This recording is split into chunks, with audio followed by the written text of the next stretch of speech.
la visita de López Obrador a Guadalajara, el tren y la seguridad. Además, López Obrador respalda a Alfaro en lo que refiere a la megalicitación, pero la sociedad y los opositores piden investigación. El Baester Gordillo saca las uñas contra la reforma educativa. Y además, la tormenta en torno al IPEJAL. Acompáñenos, iniciamos en controversia. El presidente de México, Andrés Manuel López Obrador, eligió a Jalisco para dar una entrevista mañanera, donde reconoció avances en seguridad. Sostuvo que un militar estará al frente de la Guardia Nacional y prometió terminar la línea 3 del tren ligero. En lo que respecta a Jalisco, se reconoció que hay al menos 5 áreas prioritarias donde habrán de concentrar operativos coordinados entre el Estado y la Federación. Se dieron a conocer cifras y afirmaciones de que algunos delitos como el robo de vehículos van a la baja, pero en cambio los homicidios repuntan y vivimos los meses más violentos de la historia del Estado. En lo que respecta a la línea 3, López Obrador la califica como una obra con muchos problemas, que excedió su presupuesto, que se tiene que terminar, y reitera la inversión de 4.500 millones de pesos que saldrán del excedente de la recaudación fiscal. Después de esta visita, ¿el presidente de México tendrá un nuevo y mejor trato para Jalisco? Gracias por acompañarnos. Damos inicio y saludo a mis compañeros Sonia Serrano. Buenas noches. Agustín del Castillo. Buenas noches. ¿Qué hago aquí? Supongo que vienes a opinar. Bien, bien. David Gómez Álvarez. Lo ascendieron. Exactamente. Y Julio Ríos. Buenas noches, El recorrido Julio Ríos. Pues Julio, empecemos contigo en esta ocasión. A ver, Pues habla sobre seguridad, viene a prometer que sí estará en diciembre y estarán inaugurando en diciembre el tren ligero. Sobre todo, pues, estos dos aspectos los que vino a abordar en su más reciente visita el presidente López Obrador. Sí, sobre todo fue lo que dominó tanto los discursos o en este caso lo que publicitó en redes sociales como también en la rueda de prensa, ¿no? Que hubo otro tema luego local que vamos a tratar más adelante. Pero para empezar, muy triunfalistas las cifras de seguridad. Algunos indicadores tendrá, pero pues no, como que no concuerda esto con la realidad, porque no hemos visto ese descenso. Al contrario, como que enero, febrero, marzo han sido muy preocupantes en materia de seguridad. Creo que la gente lo hemos visto en diferentes noticias que han ocurrido, que han simbrado la opinión pública, y el asunto del tren, que ya todos queremos que haya una solución, que ya haya una luz al final de este túnel, porque ha sido una problemática constante en asuntos de movilidad, en asuntos del entorno que hay alrededor de las obras de las estaciones del tren eléctrico, y que pues yo creo que ahorita ya es más cuestión de dogma de fe, de que queremos ya, sí, ya bendito Dios que ya lo van a acabar. Pero yo tendré mis reservas de que se terminara en el mes de diciembre, como ellos dicen, probablemente, pero no estaría funcionando. Entonces yo creo que todavía no hay que aventar las campanas al vuelo. Muy difícil que ya nos podamos subir a ese tren en el 1 de enero de 2020. Pero tú subes mejor al tren del meme. No hay al tren que hicieron con la montaña rusa, ¿viste? Qué padre ese meme. Buenísimo estuvo ese. Buenísimo. Lo hicieron otro de la Guerra de las Galaxias, Sí, no, hombre, genial. Sonia, cifras alegres, las que escuchamos tanto del gobernador Enrique Alfaro como del presidente y del secretario de Defensa. En seguridad. En seguridad, exacto. No la del tren, porque esa es por más que le demos la vuelta, Esos los de alegres no tienen nada. Bueno, también las de seguridad. No, pues las de seguridad no son alegres tampoco, porque Claro. aunque haya habido supuestamente este avance, no es consuelo, sigue siendo preocupante. Pero y que además, dudamos que lo haya habido. Claro, además Mural le hizo un comparativo por ahí y le pues hace la referencia acerca de las cifras que se les olvidaron, que no contaron todos los delitos. Y quienes estamos en contacto con la información todos los días, en particular con el tema de homicidios, pues nos damos cuenta que la situación no ha variado ningún día, es decir, todos los días tenemos al menos 5 o 6 muertos, ha habido días incluso con cifras más altas. No sabemos todavía de dónde sacan el optimismo el gobierno estatal y el gobierno federal con respecto a las cifras en materia de seguridad. Lo que sí pues sigue habiendo es una gran desconfianza y lo hemos visto también en las encuestas, en la más reciente que dio a conocer Jalisco Cómo Vamos, la desconfianza en la denuncia, la desconfianza en las autoridades para dar a conocer por parte de los ciudadanos lo que están viviendo en términos de inseguridad.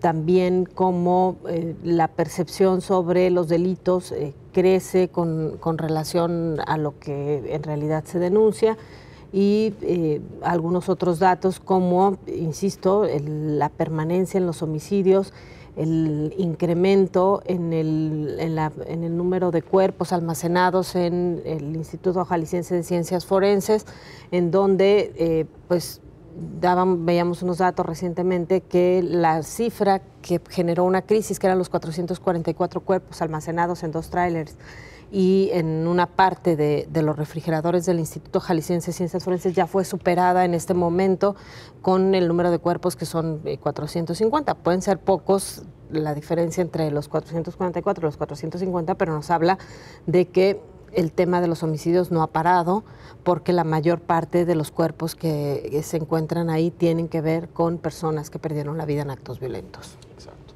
Y además, digo, a reserva de lo que quieras agregar a propósito de lo que han comentado los compañeros, David, pues el presidente vino a dar la nota aquí a Guadalajara en esa rueda de prensa innovadora, porque es la primera vez que la ofrece fuera de la Ciudad de México, al anunciar que pues el titular de la Guardia Nacional va a ser un militar en activo. Creo que fue la nota nacional. Las notas locales fueron la conclusión de la línea 3 y las buenas noticias en seguridad, pero creo que la nota importante que dio desde Jalisco, la primera tempranera fuera de la Ciudad de México, fue justamente anunciando que va a ser un militar en activo.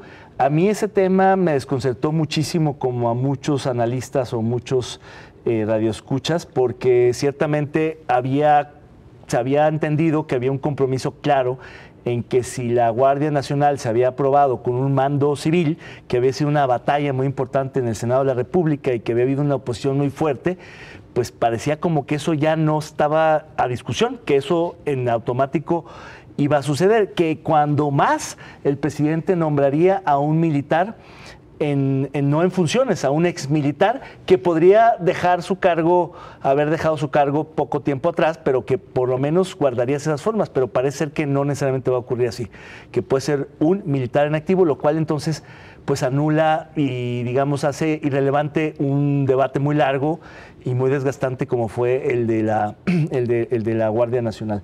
Pero yo quisiera volver solamente al tema de las cifras rápido con respecto a la seguridad en Jalisco, porque me parece que el presidente López Obrador no es alguien que maneje, que entienda las cifras. Creo que tampoco el gobernador Alfaro, en las otras ruedas de prensa que ha hecho en el tema, creo que tampoco es alguien que lo maneje y lo entiende, pero creo que ahí sí hubo una coincidencia entre los dos para tratar de minimizar el tema, para dar a entender que habían minimizado, que se habían reducido algunos delitos cuando no es así.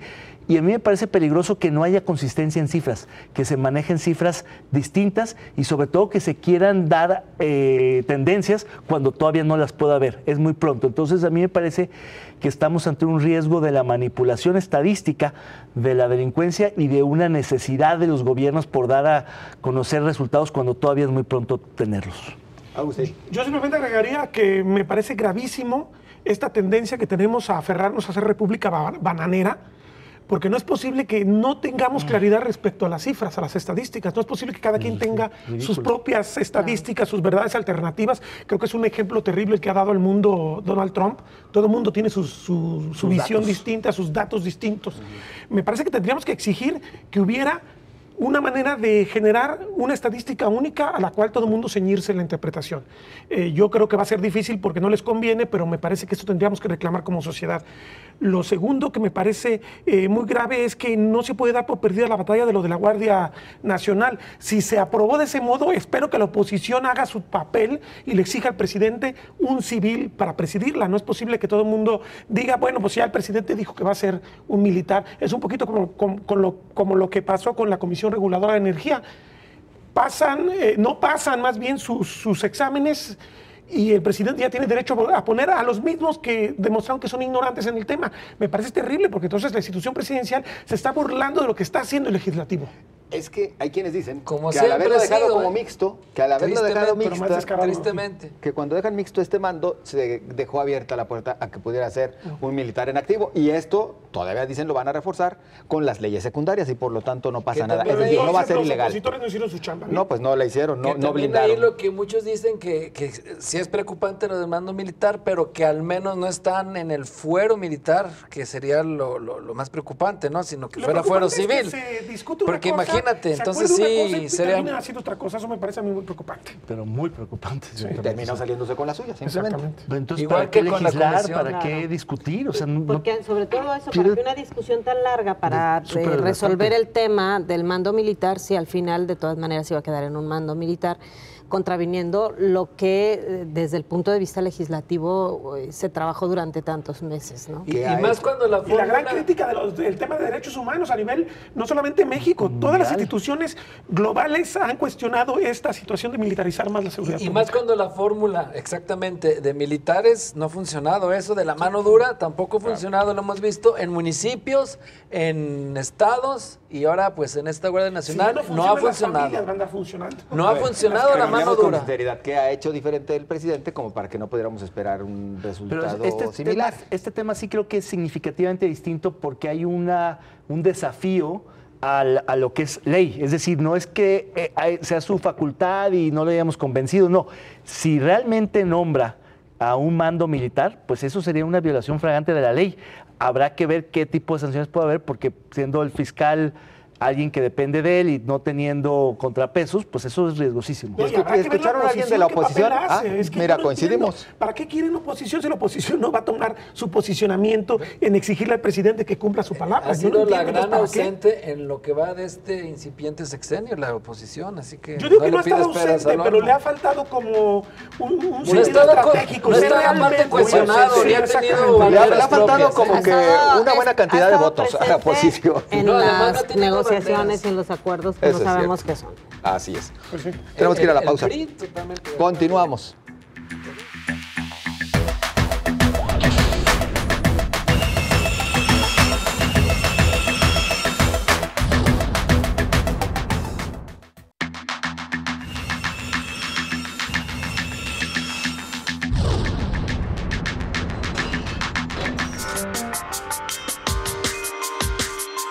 El presidente de México, Andrés Manuel López Obrador, defendió al gobernador Enrique Alfaro del escándalo que le ha envuelto a partir de la megalicitación por 3.600 millones de pesos que favoreció al empresario que lo acompañó al partido de los Lakers en Los Ángeles. Estoy seguro que todo esto tiene una explicación y se va a informar en su momento. Si hay alguna duda, creo que se va a aclarar. Ese es mi punto de vista. Dijo en respuesta a la pregunta de la periodista Marta Hernández si quedaba duda de la luna de miel entre ambos, como opinan algunos críticos. López Obrador reiteró: en el caso de Jalisco en particular, mi opinión es que tienen un buen gobernador. Ya ven que yo siempre digo lo que pienso. Respeto otros puntos de vista, pero yo creo que se tiene un buen gobernador en Jalisco y ya no me meto a más. Mientras tanto, se han presentado 3 denuncias. Hay una investigación abierta en Contraloría del Estado. Se siguen evidenciando las mentiras y simulaciones, y hoy los críticos la califican como una conspiración rumbo al 2024. ¿Crees que se llega al fondo de las investigaciones y haya sanciones para los responsables de la megalicitación? Se llegará realmente al fondo en las investigaciones y bueno, por supuesto que sí sorprendió la postura del presidente López Obrador, que en plena rueda de prensa, pues él simplemente cuando le preguntan acerca de este tema, más bien sale a decir, tienen un buen gobernador en Jalisco, Agustín. Yo creo que Andrés Manuel López Obrador no agarró un pleito que no le tocaba, pero de algún modo le está diciendo a Enrique Alfaro, mira, ahorita no voy a decir nada.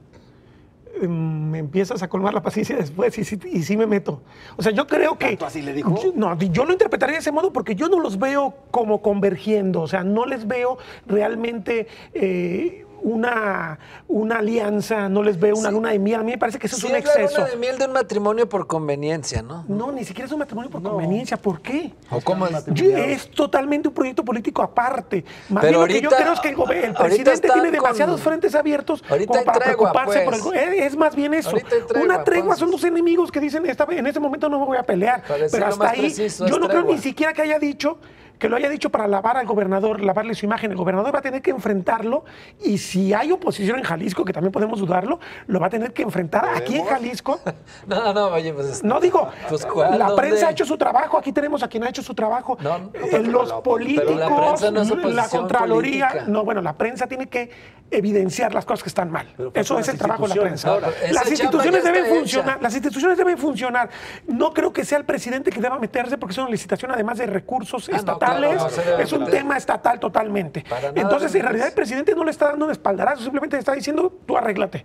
El presidente obviamente ahorita creo que tiene otro tipo de preocupaciones y de paso, si se interpreta de este modo, pues gana el presidente, porque Bueno, entonces pero- resulta que lo están respaldando. Yo no veo un espaldarazo, sinceramente. Yo no sé ustedes qué piensan, yo no lo veo. Conociendo su estilo, pues esperaba que a lo mejor dijera, pues sí, un compromiso con la corrupción tenemos, bla, bla, bla, pero pues más bien le dio el Creo que capotazo. tiene suficientes broncas Pero el muy por el presidente contrario. con sus propios Mostró expedientes, su habilidad con su y su 74% de no licitaciones en cuanto a contratos que trae arrastrando, que son similares a los de Peña y los de Calderón, y tendría que estar explicando eso y no preocuparse por lo que un gobernador del estado está haciendo y que efectivamente ese gobernador no puede dejar de darle una explicación a la sociedad que no le ha dado hasta ahorita. Pero aún así sí llegó después como el abuelito que viene a dar consejos. No, es que deben de entenderse, debe de haber comunicación, debe de haber este equilibrio A su con estilo. la prensa. A ver, yo coincido con Agustín. Yo no creo que haya un matrimonio por conveniencia. Yo simplemente creo que hay una tregua entre dos adversarios que han estado muy tensos y han estado muy enfrentados en tiempos previos, en la elección, después de la elección, incluso al inicio de la gestión de Alfaro. Y creo que la primera tregua o la primera distensión fue cuando, a pesar de que Alfaro ataca al presidente, el presidente no le responde. A pregunta expresa de periodistas en la Ciudad de México en una mañanera de qué opina sobre el gobernador de Jalisco, él dijo, yo no me voy a pelear, es un adversario en este momento menor, ¿para qué lo engrandezco? Yo simplemente tengo otras prioridades, otros adversarios. Y cuando ha venido, pues la verdad es que pues ha sido un poco esa misma relación. La verdad es que sería una enorme descortesía o una muy grande afrenta si el presidente se metiera a un tema local que además no conoce, que no está muy claro que esté todavía para la opinión pública el tema resuelto, que todavía está en proceso, que apenas arranca, para darle ahí un puntillazo, creo que estaría fuera del lugar. Yo creo que el presidente actuó normal, yo no diría ni bien ni mal, simplemente dijo, no es asunto mío, estamos viendo otras cosas, que es la línea 3, porque lo que me parece que está detrás de la distensión o de la tregua entre el presidente y Alfaro es una negociación, por un lado, de ciertas obras que en su momento venían en el presupuesto de la federación, de egresos de la federación, y por el otro lado, los votos de MC en la Cámara y en el Senado, a cambio de muchas decisiones donde claramente la oposición no ha estado, como por ejemplo la designación de la ministra contratista que pasó con los votos de MC, del PAN y del PRI, es decir, con la oposición.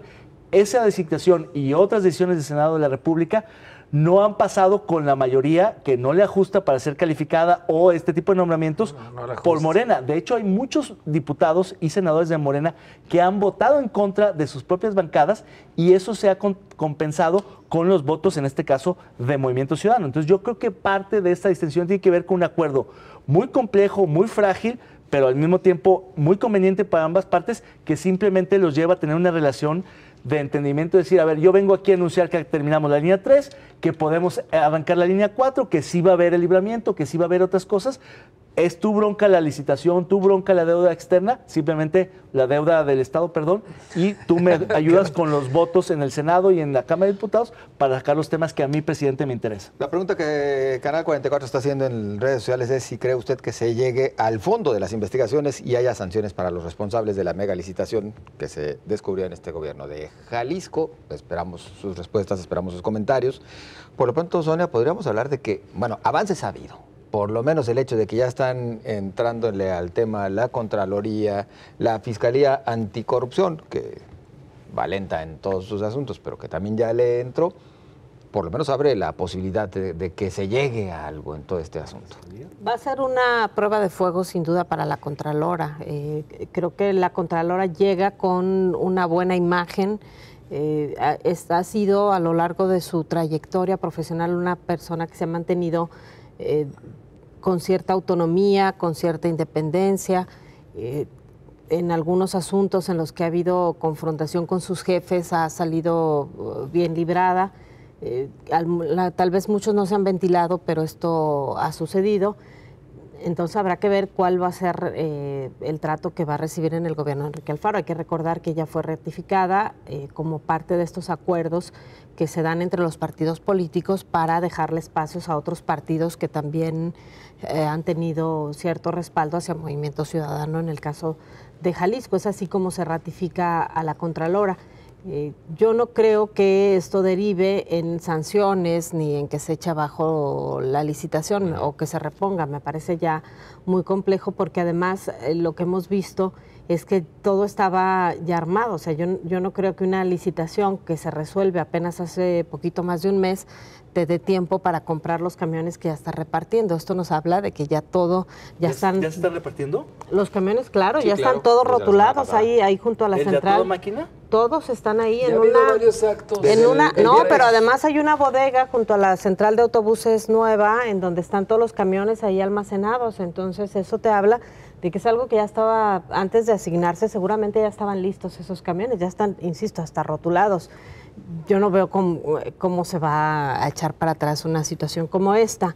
Lo que sí creo es que por lo menos tumba este discurso de que este gobierno es diferente. Al final, algo que yo siempre he sostenido, todos los partidos políticos funcionan igual, todos los gobernantes llegan después de triunfos en los que el financiamiento de sus campañas les crea compromisos que luego se cobran cuando llegan al gobierno y que están por encima de los intereses de la población. Y hay otras cosas que seguramente tendremos que estar viendo y supervisando y que, aunque se moleste el gobernador, es qué va a pasar con ese equipo, porque le estás dando el mismo paquete de equipo a cada uno de los 121 municipios que resultan beneficiados cuando todos sabemos que las características de los municipios en Jalisco son muy diferentes y las necesidades de infraestructura son muy diferentes. No se ha subido, dicen que se están alistando el contrato, o sea, ¿cómo repartes algo que de lo que todavía no tienes un contrato ya elaborado, que por eso no está en la página web ni se ha transparentado como marca la ley, porque el contrato no está listo? No se han dado a conocer los convenios que se están firmando con los municipios, porque si les entregas el equipo, entonces ya la responsabilidad pasa a los municipios. Todo esto es muy importante para saber cuáles son las condiciones en las que se acordó con esta empresa y cuál es a su vez la responsabilidad que asumen los municipios. Nada de esto lo sabemos, entonces es muy complejo todavía hacer evaluaciones sobre este proyecto sin saber además cuáles son los planes ni cuáles son las metas. Se supone que David sabe bastante de eso. Cualquier acción, y más una acción como esta, que va a ser la más importante, debe estar ligada a los instrumentos de planeación de un gobierno. No sabemos en dónde están. O sea, ¿cuántos kilómetros voy a hacer de brechas? De sacar cosechas, de bordos. Exactamente. ¿Cuál es el objetivo por región y todo eso? No hay nada de esto, no existe. Estará listo, quizá algunos de esos elementos se podrán incorporar en el plan. Yo esperaría que en el plan estatal... lo harán al modo de lo que ya hiciste, ¿no? O sea, acomodarás el instrumento de planeación a las acciones que ya emprendiste. Siempre hay una contradicción entre el tiempo, digamos, de arranque de una administración con el tiempo de espera. Si compras el huevo o la gallina primero, exacto, ¿no? O sea, ya vas a decir, bueno, como ya tengo un equipo disponible de tales características, ¿qué propósitos? Mi meta va a ser tener este equipo. Va a terminar pasando lo del famoso chiste de que le va a hacer un puente el diputado al pueblo, pero oiga, señor, pero no tenemos río, les hago el río. Pues con la maquinaria la pueden hacer el río, ¿no? Exacto. Vamos a conocer qué es lo que ustedes opinan en las redes sociales, por cierto, muy contundentes el día de hoy a propósito de este tema y de la pregunta que en específico le ha planteado Canal 44. ¿Cree que se llegue al fondo de las investigaciones y haya sanciones para los responsables de la mega licitación que se descubrió, dicen, el gobierno de Jalisco de Enrique Alfaro? Y vamos a comentarios de ustedes. Dice Fausto Hacha, no. Simplemente no cree, tal cual, así como Hacha nos dice, no cree que así vaya a ser. Lo mismo en el caso de Alfonso Partida, le agradecemos también su opinión, su comentario a propósito de esta pregunta. ¿Ustedes creen que se va a llegar al fondo o a algo más que derive en alguna conclusión diferente? Pues mira, que la exhibida sirva por lo menos para que les dé un poquito de vergüenza, para que dejen de darse esos baños de pureza que se dan. Eso es bueno, eso humaniza. Ya vienen otras licitaciones también así dirigidas. Mira, el lado positivo sería que se pusieran a trabajar en serio para ver de qué modo se pueden evitar las trampas. Pero bueno, esto es como un poquito cortar entonces la manera de hacer negocio con los gobiernos. Eso sería lo positivo. Como bien lo dice Sonia, probablemente ya en términos de legalidad ya no se puede echar abajo la licitación, pero podrías tomarlo como ejemplo para ver qué cosas debes hacer a futuro en el Congreso. Y bueno, lo que dice hace rato David de Movimiento Ciudadano me preocupa mucho en el término de lo que hablábamos de la oposición. No tenemos oposición, tenemos gente que negocia acuerdos y vota a veces a favor y a veces en contra. ¿Dónde están los derechos de la población? Que no está reflejada en estos gobiernos. Me refiero que para eso existe la oposición, se supone, ¿no? Intereses de grupo. Imagínate. No el interés del O sea que por el interés del gobierno de Jalisco, los habitantes de Veracruz van a tener que aceptar un acuerdo legislativo en la Ciudad de México porque MC quiere inversión en Jalisco. Imagínate, me parece gravísimo eso. Vamos nosotros a la pausa, continuamos.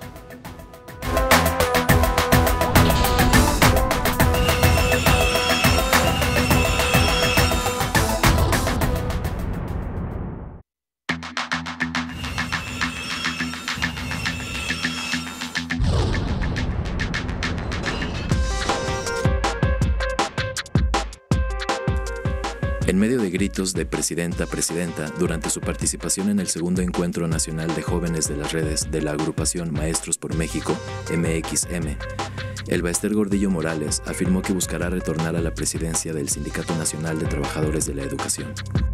Ahí llamó a sus allegados a intervenir en el proceso de discusión de la nueva reforma educativa, sobre todo en sus leyes reglamentarias. La ex líder sindical además llamó a los maestros a buscar espacios en la educación superior, donde existe improvisación y es necesaria la defensa del personal docente. Sus detractores consideran su regreso como un mal augurio para la educación en México. El regreso de la maestra Elba Ester abona o resta al sistema educativo en nuestro país.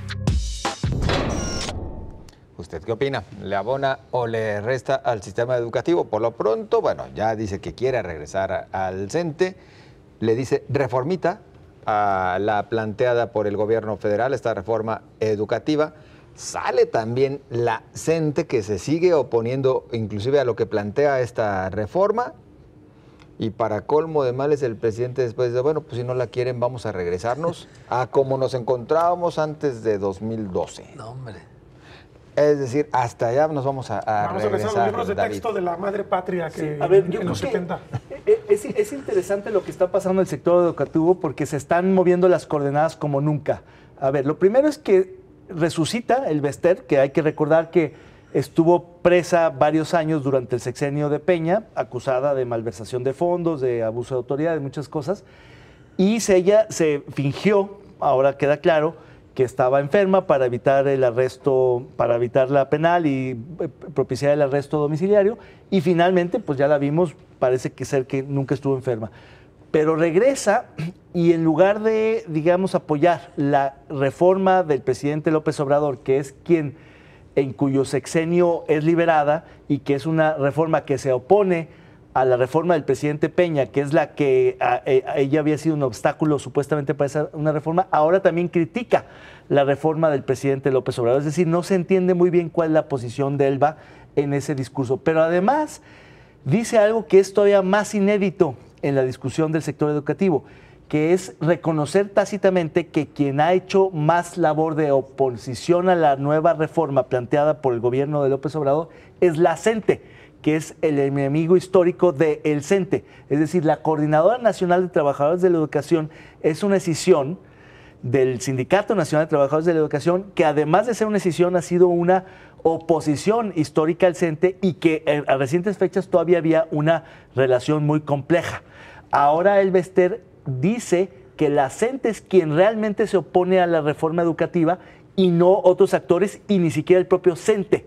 Entonces, hay un entendimiento tácito hoy entre el liderazgo de la CENTE, que es fundamentalmente la sección 22 de Oaxaca, y algunos otros liderazgos de otros estados, y el grupo, al menos de Elba Ester, no necesariamente las otras corrientes, pero yo creo que lo está haciendo para buscar una alianza y poder ella recuperar la presidencia del CENTE. Pero la CENTE ya blindó todo para que Elba Ester no lo sea, porque por el contrario, también ellos en una convención pusieron todos los candados habidos y por haber, o los buscaron, la CENTE, No, para que ella no llegue al liderazgo del CENTE. Presidenta del CENTE. Sí, claro, pero aún así, pero con el la apoyo CENTE tácito. es parte del CENTE. Sigue No, siendo pero parte. se una maneja de rama manera muy independiente. Pero depende del CENTE y por lo tanto también ellos tienen ahí voz y voto. Y ya ellos pusieron Sí, candados pero para que no llegue. Lo que dice, lo que dice David tiene mucha lógica, sin duda. Está muy No quiere enredado, cambiar, habrá que pues ver, sí, claro. pero la reacción de López Obrador, del presidente, fue: ¿no les gusta mi reforma? Pues nos vamos a la estatus previo de la reforma de Peña. Es decir, la última reforma importante fue la del 92. Pero ellos felices, porque en esa No, sí pero- podían acceder a las plazas como les gusta, No, sí pero tenían acceso a los recursos lo único y que demás. dijo López Obrador es que las plazas sí no están a discusión, se mantienen bajo la rectoría del Estado. Creo que es el único consenso entre todos los partidos políticos, Morena y todos los demás, de no ceder el control de las plazas al sindicato, o al menos en un porcentaje muy acotado. Sí, ¿no? Sí, Julio. Lo que tendría que suceder no es regresar a esa ley antigua, porque efectivamente esa sí tiene muchos aspectos nocivos para la educación. Yo he sido de los que aquí he comentado fuerte y quedito que la reforma de Peña pues no era la más adecuada. He criticado, como coincido ya con la muchos conociste maestros, que esto de la evaluación punitiva no estaba bien, el darle tanto poder al Instituto Nacional de Evaluación, incluso más poder que la SEP en muchas cosas, tampoco me parecía adecuado. Coincido con los que dicen esto. Entonces, en la actual, por ejemplo, el quitarle lo punitivo a la evaluación me parece bien, y también me parece bien que se mantenga el asunto de que un muchacho recién egresado no solo de las normales, sino de algunas otras carreras, porque por ejemplo hay ciertas carreras que sí puedes acceder a clases de las materias que son afines a lo que tú estudiaste, puedan concursar por una plaza. Entonces, si se regresa a ese antiguo esquema, eso sí sería nocivo, el que se pudieran otra vez heredar y como si fuera un permiso de taxi o algo así, ¿no? Entonces, creo que no es lo mismo, y que en todo caso lo que debería de hacerse es, si no hay acuerdo, pues nos quedamos con la de Peña. O sea, sí está mal, pero todavía peor la anterior. Que la actual, la que sigue atorada, todavía tiene como el 70% de la de Peña. Es decir, conserva el 70% de lo que aquella es que en tenía. realidad se Sí, es corrige una estos puntos continuación. que te digo, del instituto, de la evaluación punitiva para cambiar la diagnóstica, y todo eso me parece adecuado. Pero también pues persiste el escalafón en este caso el mérito laboral o académico o docente para poder acceder a mejores plazas, lo cual eso sí nadie lo puede criticar. Sonia, la sensación que queda es que pues al presidente le tomaron la medida, y fue la CENTE, que justamente se trata de un grupo minoritario con respecto al global del magisterio. Es decir, al final de cuentas, quien está atorando esta reforma del gobierno federal, pues es la CENTE. Pero yo no creo que le hayan tomado la medida. A mí más bien me parece que la CENTE ha mantenido la misma postura que tiene desde que se dio la reforma de Peña, y lo que me parece es que, al margen de que coincido con los conflictos políticos y la contaminación que hay por el regreso del Bester Gordillo, me parece que en la elaboración de la reforma se cometieron los mismos vicios que se habían cometido hacia los maestros en la reforma anterior, que es no tomarlos en cuenta ni saber qué es lo que les inquieta. Si tú escuchas a los líderes de la CENTE, a mí me dejan siempre muy claro qué es lo que no les gusta de la anterior reforma y qué es lo que no les gusta de la actual reforma. En ambos casos hay coincidencias que tienen que ver con derechos laborales conquistados, con las condiciones diferentes. Volvemos a un territorio tan complejo como es el nacional, y las particularidades de los dos estados donde tiene más presencia, que son Oaxaca y Chiapas, en donde es evidente que las características culturales de los pueblos son también diferentes. Nada de lo que no se hizo en la pasada reforma se está haciendo ahora, y eso es lo que otra vez mantiene confrontado. Creo que volver a focalizar el conflicto en el tema político y en el tema de la relación del gobierno con el sindicato, dejando de lado lo que está pasando realmente con los maestros, es volver a caer en los mismos errores. Tal vez le convendría al presidente tener interlocutores más claros y más abiertos, más transparentes con la CENTE, para saber, yo no dudo que en torno a algunas de las acciones de la CENTE pueda haber golpeteo político o pueda haber maestros más radicales, pero también ha habido una razón que se sostiene. Yo no creo que hayan cambiado de la postura que tenían antes a la que tienen ahora. Siguen demandando lo mismo porque siguen sin darles lo mismo. ¿Y pensarán maestros, políticos y demás en los alumnos, que serían en los que tendrían que estar pensando primero que nada? Bueno, yo siempre he dicho que este país tiene un terrible rezago educativo justamente porque la educación básica está por los suelos. Y esta es una tarea que tienen que hacer los sindicatos, la coordinadora, la Presidencia de la República, la SEP, los gobiernos de los estados. Me parece que se presta mucho la demagogia. Yo, queriendo entender un poquito este aparente hartazgo de Andrés Manuel López Obrador, me parece que llegó a la presidencia prometiendo desactivar el aspecto político que implica que los maestros en Oaxaca, en Michoacán, en Chiapas salgan y generen trastornos a la vida económica de sus estados. Sabemos que esto es como parte del mapa natural en estos estados. Michoacán es un caso dramático porque tenemos el crimen organizado que ha tomado el control desde hace más de 10 años. Tenemos los maestros y los bloqueos. Tenemos una serie de elementos que sí son políticos. O sea, probablemente porque es lo que dice Sonia, si no lo atiendes acá arriba, termina trasladándose a la calle, y además el presidente López Obrador es un luchador social que estuvo en la calle todo el tiempo, entonces es como hablarle en su idioma, y me parece que él quizás subestimó. Bueno, les quito la reforma de Peña y se regresan todos a sus aulas y todos felices. No, porque evidentemente entonces no ha hecho un análisis de fondo de qué es lo que le están demandando y ver si es asequible, si es viable, si es correcto para el país. Me parece que en el fondo no les está interesando a nadie el asunto de la calidad educativa, o sea, de los alumnos. Si les interesara, estarían pasando cosas distintas. O sea, este país tiene un terrible nivel educativo básico, y yo insistiría, el dato es lo más importante para el país porque tenemos nomás 7 años de educación formal en promedio. O sea, la inmensa mayoría de la gente no va a pasar de secundaria, ni siquiera la va a terminar. Esto me parece que es dramático y no veo a los actores preocupados en este dato. Vamos a lo que ustedes opinan a través de las redes sociales. Muchas gracias por su participación y particularmente por responder la pregunta que le plantea Canal 44. El regreso de la maestra Elba Ester Gordillo abona o resta al sistema educativo en nuestro país. Y sus comentarios, Betty Herrera dice, ¿será necesario preguntar o está tan deteriorado el sentido común? Bueno, por lo pronto la pregunta se le planteaba. Que el sentido común es el menos común de los sentidos, efectivamente. Siempre se ha planteado de esta manera. Vamos, una pausa, continuamos.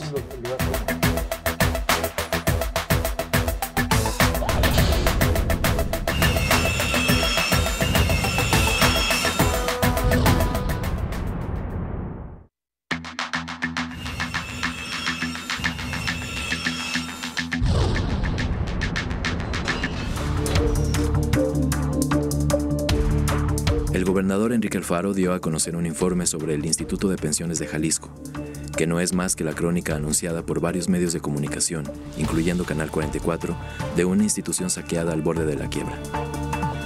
Reconoce Alfaro que de no actuar, en 2027 el Instituto de Pensiones no tendrá reservas. Hay un déficit actuarial de 260,000 millones de pesos de este organismo, lo que representa que en menos de una década los recursos serán insuficientes para cubrir las obligaciones de los trabajadores. Además, existen 68 pensiones VIP que reciben en promedio 150,000 pesos al mes. El aumento en costos y usuarios del servicio médico, el cálculo incorrecto de la rentabilidad de la cartera financiera, reportaban el 6.9% cuando era del 1.41%, así como 6 de 11 centros de servicio del instituto que operan en números rojos. Se han recuperado 120 de 600 millones de pesos de cartera vencida ante municipios. De Chalacatepec, por primera vez este año, el IPEJAL recibirá ingresos líquidos por 35 millones de dólares. Analiza las ventas de las villas panamericanas y da seguimiento de las denuncias a la empresa española Abengoa. Esto para recuperar los recursos de los trabajadores. ¿Confías en que la actual administración podrá salvar al Instituto de Pensiones? ¿Será salvable realmente el IPEJAL? Pero particularmente en este momento, y con esto entramos en materia, a ver, muy revolcado todo, porque por una parte dicen ya van a comenzar a dar con este rescate, y luego nos dejan en ascuas con temas que son los que se encuentran en este momento o que siguen llamando la atención de la ciudadanía, como es el caso de la Villa Panamericana, como es el caso de Chalacatepec, que en este dicen inclusive sí ya habrá retornos de dinero, pero insisto, muy revolcado todo todavía, Sonia. ¿Tiene viabilidad, tiene futuro el IPEJAL? Sí tiene futuro porque tiene un patrimonio importante, que es lo que están rescatando en este proyecto. El tema es que había un gran desorden. Me parece que una de las ventajas o una de las virtudes que tiene la actual administración es que ponen ahí a Iván Argüelles primero para que haga un recuento del patrimonio, que eso es algo que no se había hecho. Empiezan a salir casos, por ejemplo, como el del edificio del Agua Azul, que en un contrato ahí súper raro se lo dieron a una empresa que luego nunca empezó con las obras y que ya vendió los departamentos. Y luego está el tema de este centro comercial que le rentaron un terreno ahí en la zona de Valle Real, que es un terreno con una plusvalía impresionante. Construyeron un centro comercial y no hay claridad sobre los ingresos que tiene por la renta de ese terreno y por un contrato que además está a punto de vencerse ya, ¿qué va a suceder con eso? Es decir, todos esos pequeños contratos que en las últimas administraciones fueron tan extraños, lo que está haciendo este gobierno es recuperar toda la información para saber qué es lo que tiene pensiones y cómo va a resolver. El estudio actuarial ya se había dado a conocer. Lo que da a conocer o lo que informa ayer el gobernador es una actualización con las pérdidas que hubo a raíz de que no se recupera la inversión en Chalacatepec y no se recupera la inversión que se tenía en el caso de Abengoa, que son la inversión de los 600 millones de pesos en bonos. ¿Villa Panamericana también? Lo de Villa ya estaba en el estudio actuarial anterior, no se ha recuperado, pero ya estaba contabilizado como pérdida en el estudio actuarial. Los estudios actuariales es monumental. Porque tiene que ver con los 600 millones y con la inversión en Chalacatepec, más... Pero son otras cifras, o sea, va de 57,000 y tiene que ver con todo, sí, pero tiene que ver además con esta gran trampa que hubo durante el gobierno de Aristóteles de jubilar, que luego también tienes proyecciones de para qué te va a alcanzar en el pago de pensiones, cuando ya tus pagos de pensionados crecieron tanto por todos los... de 6,000 a 34,000. Todos los jubilados dorados que obtuvieron ese beneficio durante el gobierno de Aristóteles Sandoval con expedientes muy dudosos. Ojalá que Enrique Alfaro se anime a revisar esos expedientes y ver el historial si es cierto que todos los que dijeron que por ejemplo, por eso, pero nada más que revise, me parece sencillo, a ver, el del exsecretario de gobierno, Roberto López Lara, revisa si es cierto que cotizó los 30 años. Pero a ver, yo creo que tan fácil. El exsecretario de acá de Zapopan. Exacto, a Morquecho, el de Zapopan, que revisen si es cierto que fue jardinero hace 30 años, ¿no? Lo primero que habría que decir es que esas pensiones VIP, que así las llamó el gobernador, financieramente no pintan.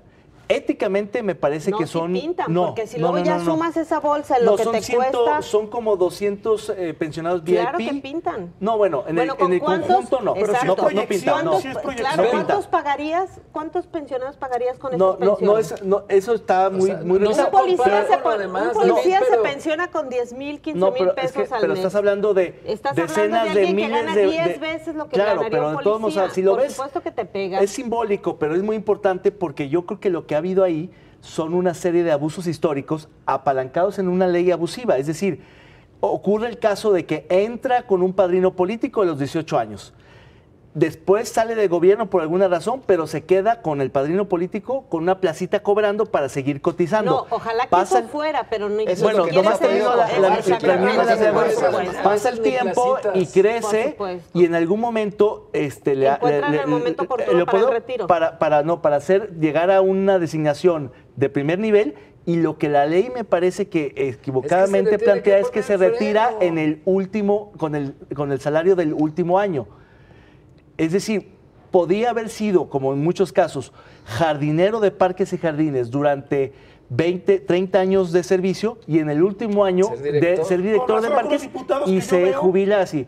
Pero el punto, las calles echando la pipa, el punto más, a ver, ya en serio, Agustín, el punto más grave, el punto más grave a mí me parece no es el de las pensiones VIP. No es ni siquiera el de las inversiones equivocadas, que en algunos casos son grandes, pero hay otras inversiones que sí han generado algo, sino los incumplimientos de los ayuntamientos y de los organismos públicos descentralizados que deben dinerales atrasados históricos, que eso sí es un delito, porque que al sí se les final quitaban a el que los no empleados. el que no entera las aportaciones, en realidad le está robando sus ahorros al trabajador. Pero también tiene que Ese ver es con un la asunto reforma mucho- de 2019 que se hizo, según ellos, para capitalizar a 2009, pensiones. ¿no? En 2009, perdón. Sí, con Emilio. Sí, sin medir la capacidad de los municipios. En realidad, muchos municipios no pagan a pensiones porque no pueden pagarle a pensiones. En realidad te subió tanto la nómina por este incremento periódico que se hizo de 2009 a 2017 que se volvió insostenible para muchos, no nomás para los ayuntamientos, incluso Para entre OPDs, los para grandes muchos. deudores están dependencias del gobierno del Claro, Estado. pero entonces tendrían que haber reformado la ley, pero no dejar deudores, porque hay una expectativa de aportaciones por parte del trabajador y del empleador que no está en ya el fondo. tendrías que verlo revisado. Sí, ¿Qué pues, pasa pero con eso- esa eso fue necesidad de hace pagar? una No es década. tan fuerte, ¿eh? La cifra que dieron ayer era de Lo que 600 pasa es que millones todo, de cuando pesos. lo suma se hace por eso Ahí esa más bien bolsota, sí, sumando claro. todo. Y lo Por de los supuesto. pensionados VIP, por supuesto que yo sé que no pinta comparado con todo lo Habría demás. que ver cuál es la bolsa de los Pero pensionados VIP. claro, ¿Cuánto ahorita que genera, estamos en la cuánto por época año cuesta? de los símbolos y de dar señales, claro que es importante Sí, que le sí, pongan sí, freno no, sí, a claro, eso. es que es un millón y Habría medio que ver cuál es su por peso. pensionado por ca- año, promedio. Porque si no cambian Millón esa y me- ley, millón y se medio. van a seguir dando ¿Y estos cuántos casos. Son 100 150 millones, pesos. o sea. Sí, es una Sí, cantidad importante. sí, Son como, 100 millones. Si no cambian esa Pero ley, en el cúmulo del déficit de 57 mil millones, ahora que se actualizó a 260 mil, el tema es estructural. Es que pasamos de 6 mil pensionados en año 2000 a 35 mil pensionados en el año pasado. Y Y, menos además hay cada vez aportantes. menos aportantes, boquetes por todos lados. Que espero que eso no signifique que quieran crear más plazas de burocracia para que haya más aportantes. Sí, va, una Porque paradoja. son, Cavar exactamente, hoyos son capaces. y ya para cerrar otros. esto de los VIP, no se les ve la intención de cambiar esta ley, porque en el pues Congreso conviene. había Pues una porque también iniciativa balancear de en algún Enrique momento Velázquez, por aspirantes, ¿no? ejemplo, en la cual se decía, bueno, vamos haciendo un esquema Que ese tipo parecía, promedial, claro, ¿no? O sea, que exactamente, promedie ampliar el lo que promedio. ganaste en Son esos años de inmorales carrera. esas pensiones. Claro. Son legales, pero son Sí. inmorales. Ahora, fíjate. Porque no te y puedes no- retirar con el Tú último año. mencionas para terminar lo que 600 millones de ocurrió. pesos. No, la iniciativa de Enrique Velázquez se quedó ahí congelada. Para terminar ¿no? lo que ocurrió, era promediando Como él. y no con tu último salario y sale Salvador Caro a decir, ahorita no va a haber cambios en eso y ni se ilusionen, ni punto, y a sepultarla. A ver, Julio, tú ¿Cuál hablabas de intención una cartera hay? vencida de 600 millones de pesos. El desastre de Abengoa equivale a la cartera vencida. Exactamente. O sea, aquí uno se pregunta, hiciste una reforma en 2009 porque no había futuro, tenías que capitalizar a pensiones. Es una crisis que es mundial además. Los sistemas de pensiones están se han quebrados. tenido que estar insostenibles. reconfigurando justamente por este cambio en las pirámides. También, pues en el pasado había muchos aportantes a los sistemas de pensiones, ahora cada vez hay más gente que hay que mantener y menos aportantes, pues es una crisis mundial, pues. Pero se supone que hiciste estos y que en 10 años tendrías que haber hecho una cantidad de negocios interesantes para haberle dado una posibilidad al sistema de no caer en este tipo de crisis. ¿Qué hicimos aparte de Villa Panamericana, aparte de Chalacatepec, Hasta una aparte empresa de Abengoa? yates. No estás... Bueno, habría A que... lo mejor eso sí le puede se generar. supone que estás No, abriendo tampoco tú... generó. Estás generando, Dijo Iván Argüelles estás que abriendo eso tú al también riesgo el capital para ganar. Pero en el caso de Abengoa no fue un riesgo, fue una estupidez, por lo que yo estoy viendo. Nomás para, Digo, nomás para poner- Inviertes en una, nomás le para compras poner bonos a una empresa dimensión. que está en quiebra. Imagínate. Pues, Nomás Me para salió poner rebarato, dimensión, vas a decir. los Claro. números, Sí, David. si sumas los desfalcos como el de Abengoa, 400, 600 Los millones, 600 millones de la la cartera cartera vencida, vencida, 1.500 millones, las pensiones VIP sumadas todas 200 Los millones. 340 Todos de la esos los Villa. sumas y no te da el déficit estructural que está enfrentando pensiones. Que no sé si sea de 57, porque es absurdo que varíen tanto las cifras de los estudios. No, está entre 57 y 260. El déficit de operación. millones, o sea, más de Maquillar 2 años de cifras. presupuesto del Estado. Por eso, entonces no hay la tasa de es brutal, interés. no hay o sea, no importa, no pinta nada de eso porque estructuralmente es insostenible. Ahí hay que reformar completamente el sistema para ver que en efecto en la ley te jubiles con el promedio y con una parte proporcional del promedio, con más años de servicio, con un Pero montón de no se candados. les ve interés de reformar nada. Y la no, otra, porque la luego ya les discrecionalidad afecta a los que les están va a pegar a ahorita, ellos. claro. Les va a pegar a los actuales que mañana van a ser jubilados. La Los discrecionalidad trabajadores. que hay, que ya no hay filtro, se lo quitaron al Congreso, está bien, y hay un comité ahí que en los hechos, pues más bien ha servido para avalar estas decisiones Es un poquito como el erróneas. tema de las tarifas A ver de si... agua. El Congreso ya no las aprueba porque estaban politizadas, pero si no hay solvencia moral y profesional en los encargados de IPEJAL, termina pasando lo que querías evitar, o sea, los sinvergüenzas al frente. A ver si el Comité de Rendición de Cuentas que está proponiendo en este caso Enrique Alfaro funciona para eso también, para dar un tipo de filtro de contención a algunas inversiones polémicas que a todas luces sospechosas fueron. Mención especial con este tema de la Vía Panamericana, que lo adelanta un poquito el gobernador, pero no nos dicen todavía cómo le van a hacer. Pues a ver quién Dicen se que van a anima a recuperar comprar. ese dinero. ¿A quién le van a vender? Y Si están los litigios todavía, ¿a quién le va a entrar? Viene un pleito durísimo Tampoco con sabía. los ciudadanos que tienen amparado el caso, y vamos a ver campañas del gobernador, porque ese es su estilo, de acoso contra estos grupos civiles. Van a ser corruptos, van a ser chantajistas. ¿Pero para qué? Llámense la ¿Para que campaña, se más puedan puedo hacer vender la los nota, nomás me departamentos? espero que lo declare. Es decir, ¿tú crees que el gobernador va a empujar para que sí se puedan vender los departamentos? Oye, pero Él va a querer presionar, sí. pero que se vendan o que se salga el gobierno de Estado o pensiones no está mal. Es decir, que se muevan las vías. No más, ¿cómo le va a hacer si el negocio no está garantizado? Hay que ver qué soluciones hay, pero lo peor que puede ocurrir es que las villas se queden abandonadas como están. Fíjate que habría una enorme posibilidad si él asumiera una responsabilidad de estadista. ¿De tumbarlas? ¿Demolerlas? No, que se Porque apruebe Julio quería de eso, acuerdo al demolerlas. ordenamiento ecológico Ya no quiere. local, Qué buena que memoria. está preparado y que no ha sido aprobado por Zapopan misteriosamente. Ese ordenamiento está planteando que prácticamente 70% del Bajío se convierte en zona de conservación. No, pero estamos hablando de las tumbas villas como las tales. villas, no tumbas lo que ya está, Sí. pero esa es una forma de negociar. Yo garantizo que sigue siendo zona de recarga, me deja sacar adelante las villas, le planteamos ciertas cosas en cuanto al uso y podemos venderlas. Eso sería negociar, eso sería garantizarle a la ciudad que tiene una zona que está recargando agua para 50,000 personas por día. Esa es el agua que da el Bajío. Sí. Es pero una información muy para importante. 50,000 pasa necesariamente Es por la muy expulsión de importante las lo que villas. está generando el Bajío. O sea, a mí me parece que la postura en el sentido de promover su venta, la desincorporación de las inversiones de pensiones y que se mueva eso para que no sigan abandonadas, a mí me parece positiva. Sí, pero insisto, Digo, habrá que empaquétalo, ver. promuévelo ante la sociedad y negocia con los que pusieron el amparo. Julio, Creo que sí es válido. ¿Que ya Sí, no claro. la tumben? Sí. Sí, yo sigo pensando Que las tumben, que las Julio, tienen yo que estoy tumbar, contigo. porque pues si luego abres la puerta, bueno, hay que se venda y Exacto. que se Entonces, haga que se pierda un la uso. inversión. Por eso Después yo, le a ver, estás yo abriendo insistiría, la puerta si a que se tú urbanice. estás No puedes. consolidando un plan, planes parciales y un ordenamiento ecológico que blinda la zona, me parece que la negociación es ganar. Hasta eso se la van a brincar, ¿eh? Si vas a hacerlo y a los 2 años va a llegar Zapopan y va a decir voy a cambiar el plan parcial, pues entonces estamos haciéndonos tontos como sociedad. Es que ya estando ahí también puede abrirse la puerta a que otros vayan al Pero famoso si no TAE, entendemos a el que valor otros vayan. patrimonial de los lugares que son Nos valiosos vamos, para la compañeros. ciudad, no va Abran a la- pasar nunca. O sea, las Buenas villas noches. o las Muchas gracias. Buenas noches. Buenas Ambas noches. cosas. Pásela bien.